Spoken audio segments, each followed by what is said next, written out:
नमस्कार, capital TV की special story देख रहे हैं आप और मैं हूं आपके साथ परवीन शेख। लोकसभा चुनाव के बाद कई राज्यों में विधानसभा चुनाव इस साल होने वाले हैं, जिसको लेकर सियासत जबरदस्त तरीके से हो रही है, क्योंकि अलग अलग राज्यों के मुद्दे भी अलग ही हैं। लेकिन महाराष्ट्र की सियासत हर किसी को हैरान कर रही है और महाराष्ट्र में पल पल बदलते सियासी समीकरण काफी कुछ बता रहे हैं, जिससे होने वाले विधानसभा चुनाव में किसी का भी खेल बिगड़ सकता है। इसमें सबसे पहला नाम है अजीत पवार का।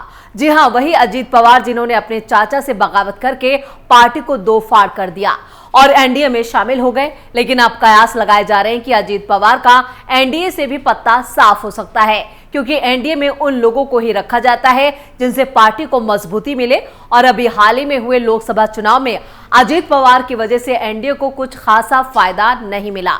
तो क्या कुछ है पूरा मामला, चलिए सब कुछ आपको हम अपनी इस स्पेशल स्टोरी में बताते हैं। क्या एनडीए से कट जाएगा अजीत पवार का पत्ता? क्यों अजीत पवार को साइड करना चाहती है बीजेपी? महाराष्ट्र में होने वाले विधानसभा चुनाव से पहले वहां की सियासत में कुछ बड़े फेरबदल और उठापटक देखने को मिल सकते हैं। इसका अंदाजा हर कोई लगा रहा है, क्योंकि महाराष्ट्र की सियासत में कब क्या हो जाए ये कोई नहीं जानता। और यह सियासी उठापटक एनडीए के घटक दल अजीत पवार की एनसीपी के साथ हो सकती है। इसकी भी सियासी गलियारों में जबरदस्त तरीके से चर्चाएं हो रही हैं। इतना ही नहीं, सियासी गलियारों में चर्चाएं इस बात की भी हो रही हैं कि आने वाले विधानसभा चुनाव में अजीत पवार की पार्टी एनडीए से अलग होकर चुनाव लड़ सकती है, या फिर खुद एनडीए ही अजीत पवार को साइडलाइन करने की तैयारी कर रहा है। और इसे लेकर पार्टी के भीतर कुछ बड़े नेताओं की ओर से चर्चाएं शुरू की जा चुकी हैं। कहा यही जा रहा है कि अगर महाराष्ट्र में विधानसभा चुनाव को लेकर सीटों पर बेहतर तालमेल नहीं बना तो अजीत पवार अलग चुनाव लड़ सकते हैं। अंदरूनी तौर पर बीजेपी और एनसीपी के नेताओं में इस बात की चर्चा खूब हो रही है। दरअसल लोकसभा चुनाव के नतीजों से ये बात तो साफ हो चुकी है कि अजीत पवार की एनसीपी से भारतीय जनता पार्टी का फिलहाल कोई सियासी फायदा तो नहीं हुआ है। महाराष्ट्र में जैसे जैसे विधानसभा चुनाव नजदीक आते जा रहे हैं, ठीक उसी तरह वहां की सियासत का पारा भी गर्माता जा रहा है। महाराष्ट्र के सियासी जानकारों की माने तो लोकसभा चुनाव के नतीजों के बाद एनडीए के कुनबे में सब कुछ ठीक नहीं चल रहा है। इसमें सबसे ज्यादा सियासी उठापटक और भविष्य की राजनीति के लिहाज से अजीत पवार की पार्टी एनसीपी को लेकर खूब चर्चाएं हो रही हैं। नौबत तो यहां तक आ गई कि अजीत पवार की पार्टी के विधायक अमोल मितिकारी ने एक बैठक में आने वाले विधानसभा चुनाव में अलग अलग चुनाव लड़ने की बात कह डाली। दरअसल महाराष्ट्र में आने वाले विधानसभा चुनाव में सीटों के बंटवारे को लेकर अभी से मंथन होना शुरू हो गया है। राजनीतिक जानकारों के मुताबिक लोकसभा के चुनाव में जो प्रदर्शन अजीत पवार का रहा, उस लिहाज से उनको विधानसभा के चुनाव में मन मुताबिक सीटें मिलना नामुमकिन लग रहा है। यही वजह है कि सीटों के पेच फंसने से पहले ही अजीत पवार की एनसीपी आने वाले विधानसभा चुनाव में अपने नए रास्ते तलाश सकती है। जानकारों का यह भी कहना है कि 288 सीटों वाली विधानसभा में इस वक्त भारतीय जनता पार्टी सबसे बड़ी पार्टी है और इस लिहाज से आने वाले विधानसभा चुनाव में ही एनडीए गठबंधन में भारतीय जनता पार्टी निश्चित तौर पर सबसे ज्यादा सीटों पर चुनाव लड़ेगी। राजनीति से जुड़े कुछ लोगों का यह भी कहना है कि अब लड़ाई सबसे ज्यादा एकनाथ शिंदे की शिवसेना और अजीत पवार की एनसीपी को लेकर होनी है। लोकसभा चुनाव के दौरान इस बात की चर्चा सबसे ज्यादा थी कि विधानसभा के चुनाव में अजीत पवार की पार्टी ज्यादा से ज्यादा सीटों पर चुनाव लड़ना चाहती है, इसलिए लोकसभा चुनाव में कम सीटों पर वो राजी हो गए थे। महाराष्ट्र की सियासत में चर्चा इस बात की भी सबसे ज्यादा हो रही है कि 288 सीटों वाले विधानसभा चुनाव में अजीत पवार 30 से 35% सीटों पर यानी कि 100 सीटों पर चुनाव लड़ने की मांग रख सकते हैं। और ऐसी मांग अगर एनसीपी की तरफ से उठती है तो निश्चित तौर पर महाराष्ट्र के विधानसभा चुनाव में एनडीए के घटक दलों, खासतौर से एनसीपी के अलग होने की संभावनाएं और ज्यादा मजबूत हो जाएंगी। वहीं लोकसभा चुनाव 2024 के नतीजों के बाद महाराष्ट्र में बीजेपी के कुछ कार्यकर्ताओं और नेताओं की तरफ से अजीत पवार से अलग होने की आवाज उठी है।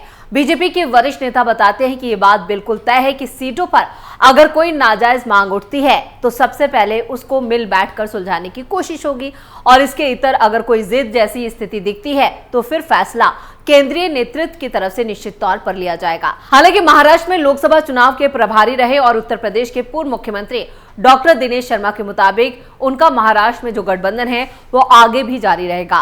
वैसे अजीत पवार की पार्टी से विधायक अमोल मितिकारी की तरफ से महाराष्ट्र की वंचित बहुजन अघाड़ी से गठबंधन किए जाने की बात भी सामने आई है। राजनीतिक जानकारों के मुताबिक सिर्फ एनसीपी के विधायक अमोल की तरफ से ही नहीं, बल्कि हाल ही में हुए महाराष्ट्र के एक बीजेपी के कार्यक्रम में कुछ नेताओं ने अजीत पवार से अलग होने की भी चर्चा की है। वहीं दूसरी तरफ महाराष्ट्र की सियासत पे उथल पुथल मचने के कई और कयास भी लग रहे हैं। सियासी जानकार कहते हैं कि जिस तरीके से लोकसभा चुनाव में एनसीपी का प्रदर्शन रहा है, उससे सिर्फ गठबंधन ही नहीं बल्कि अजीत पवार की पार्टी के भीतर के नेता भी नाखुश हैं। कहा यही जा रहा है कि अजीत पवार के हिस्से के कुछ विधायक शरद पवार की तरफ भी जाने की फिराक में हैं। अजीत पवार के साथ कुछ विधायक लोकसभा चुनाव के नतीजों के बाद शरद पवार के साथ जाने के संकेत दे रहे हैं।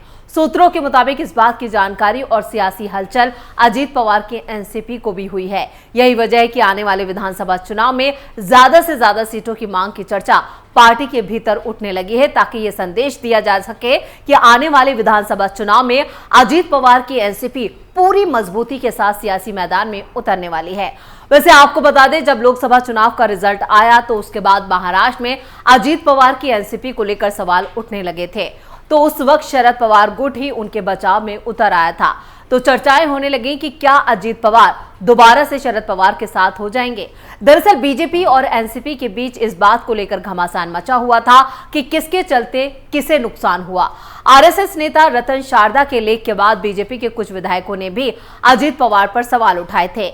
इस माथापच्ची के चलते सरकार के सभी घटक दल अलग थलग थे। इस बीच अजीत पवार के पक्ष में शरद पवार गुट के एक नेता ने बयान दिया और कहा कि बीजेपी अजीत पवार को बलि का बकरा बना रही है। अजीत पवार की तरफ से शरद पवार की पार्टी एनसीपी को हथियाने और राज्य में सत्ता पर काबिज गठबंधन दल एनडीए में शामिल होने पर चाचा भतीजे के रास्ते अलग हो गए थे। लेकिन अब चुनाव के बाद जब अजीत पवार का गुट कमजोर पड़ा है तो एनडीए में उनके खिलाफ सुर उठे हैं। इसके चलते शरद पवार गुट उनके समर्थन में उतर आया है। ऐसे में कयास थे कि क्या अजीत और शरद पवार एक साथ आ सकते हैं। बहरहाल अभी तक ऐसा कुछ देखने को नहीं मिला है, लेकिन हां, अजीत पवार के लिए मुश्किलें जरूर बढ़ती जा रही हैं, क्योंकि एक तरफ तो सवाल यह है, क्या अजीत पवार खुद ही एनडीए से अलग होंगे या फिर एनडीए उनसे किनारा करेगा। वहीं दूसरी तरफ अजीत पवार के एक करीबी ने अभी हाल ही में शरद पवार से मुलाकात की थी। दरअसल अजीत पवार के एनसीपी में फूट और कुछ विधायकों के शरद पवार के संपर्क में होने की चर्चाएं उस वक्त तेज हो गई जब अजीत पवार के एक नेता ने शरद पवार से मुलाकात की थी। उसके बाद से ही माना जा रहा है कि कुछ विधायक जल्द ही अजीत पवार का साथ छोड़कर शरद पवार का हाथ थाम लेंगे। हालांकि दोनों ही दलों की तरफ से इन अटकलों पर कुछ भी नहीं कहा गया। महाराष्ट्र में इस साल के आखिर में विधानसभा चुनाव होने हैं, उससे पहले इस तरह की खबरें अजीत पवार की चिंता को बढ़ा सकती हैं। सूत्रों के मुताबिक अजीत पवार के नेतृत्व वाली राष्ट्रवादी कांग्रेस पार्टी की पिंपरी चिंचवाड़ इकाई शरद पवार के नेतृत्व वाली एनसीपी में शामिल हो सकती है। 15 से ज्यादा पूर्व पार्षद भी एनसीपी शरद पवार में शामिल हो सकते हैं। सूत्रों ने बताया कि भोसरी विधानसभा सीट से 15 से ज्यादा पूर्व पार्षद भी एनसीपी यानी शरद पवार गुट में शामिल हो सकते हैं। फिलहाल दोनों ही दलों की तरफ से ऐसे संकेत नहीं दिए गए हैं। इस साल के आखिर में महाराष्ट्र में विधानसभा चुनाव होने हैं। ऐसे में अजीत पवार के लिए इस तरह की अटकलें भी मुश्किल साबित हो सकती हैं। एक तरह से ये अटकलें तो दूसरी तरफ मोदी सरकार के मंत्रिमंडल में अजीत गुट के किसी भी नेता को जगह नहीं मिलना एक बड़ा सवाल जरूर है। संकेत कुछ ऐसे भी है कि अजीत पवार की एनसीपी एनडीए से अलग हो सकती है। तो यानी कि महाराष्ट्र में जिस तरह से ये सियासी खेल चल रहा है, तो इस सियासी खेल में यहाँ पर अजीत पवार फिलहाल बैकफुट पर नजर आ रहे हैं। स्पेशल स्टोरी में फिलहाल के लिए इतना ही। बाकी खबरों के लिए देखते रहिए कैपिटल टीवी। नमस्कार।